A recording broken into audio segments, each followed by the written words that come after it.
అదే RTV app వార్తల్ని క్షణాల్లో చదివే అవకాశం ఉంటుంది. ఒక న్యూస్ పేపర్, ఒక టెలివిజన్ ఛానల్ మీ చేతుల్లో ఎప్పుడూ ఉంటాయి. నా పేరు కుమార్ శంకర్. నేను సీడ్పతి క్రిస్టల్ కంపెనీ ఎకరా చేను పెట్టినాను సార్. దాంట్లో 2 నెలలు చేను అయింది. చేను అయితే ఈరోజు మొగ్గలు స్టార్ట్ చేయాలని చూస్తే నిన్న కంపెనీ వాళ్ళు వచ్చి 300 చెట్లు పెరికేసినారు సార్, కల్తీ విత్తనాలు ఉన్నామని. అట్లా చెట్లు పెరికేస్తే నేను ఇప్పుడు పెట్టి 2 నెలలు అయింది. దానికి పెట్టుబడి పెట్టి అంత పెట్టి చేసినాను. ఇప్పుడు దాంట్లో పెరికేసినారు.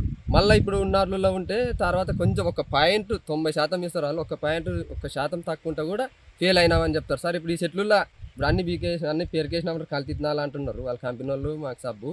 ఇప్పుడు దీంట్లో మళ్ళీ 10, 20, 50 చెట్లుగానే ఉండి ఆ పత్తి కాలిస్తే ఫెయిల్ చేస్తారు. అది బాధ్యత ఎవరు సార్? అందుకని నిన్న స్టేషన్ కాడికి పోయింటే పోలీసులు ఉండి అగ్రికల్చర్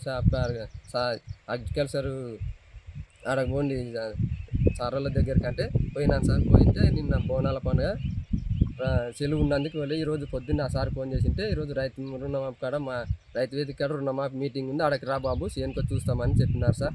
అదే నానైతే బీదవని సార్ ఇట్లనైతే ఈడకి 2-3 సార్లు అయిన సార్ ఇట్లా ఫెయిల్ చేసినాడు. అదే బాగా అప్పు తీర్చలేదు నాకు.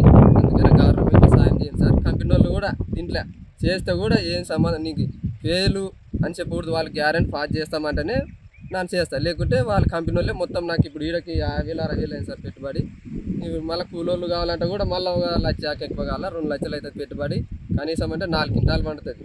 4 క్వింటాలు పండితే ఆ కింట 60,000, 4 క్వింటాలకు 2,40,000 అవుతుంది. 50,000 3 లక్షలు పంట పడుతుంది. తర్వాత ఫెయిల్ అయినామంటే ఎవరు కంపెనీ మంచిగా ఎవరు సార్ నా బాధ్యత. అందుకనే గవర్నమెంట్కి నమస్కారం చేసి గవర్నమెంట్ నాకు సాయం చేయాలి సార్. గవర్నమెంట్ మరిన్ని వీడియోస్ కోసం ఛానల్ ని సబ్స్క్రైబ్ చేయండి. లేటెస్ట్ అప్డేట్స్ కోసం వాట్సాప్ ఛానల్ ని ఫాలో చేయండి. అండ్ లింక్ డిస్క్రిప్షన్ లో ఉంది.